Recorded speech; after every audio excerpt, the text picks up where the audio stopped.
The exhibition here is a collection of photographs I took in the 70s and 80s. And at the time, although initially the first photos I took when I was 17, so I was very young.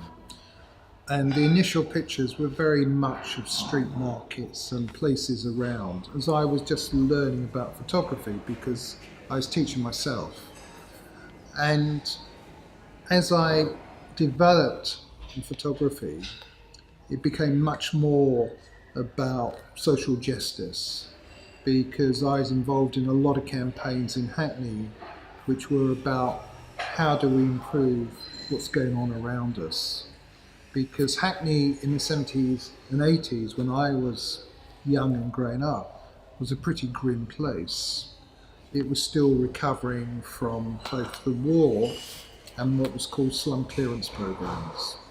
So a lot of the photos I took were for campaigns.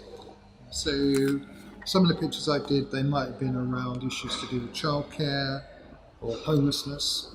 The ones on working lives, the pictures of people at work, one of the projects at Centerprise was called The People's Autobiography of Hackney. And to give that some kind of context, the way history was taught in schools was a history of kings and queens. There was nothing about the history of working class people who made the country, the things around us. And that really resonated for me, both in terms of my own family history.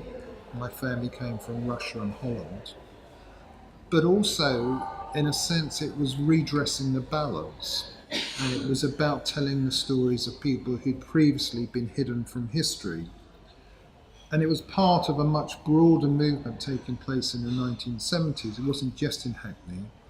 All over the country, there were projects springing up of people saying, hang on, we've been forgotten here, we have a voice too.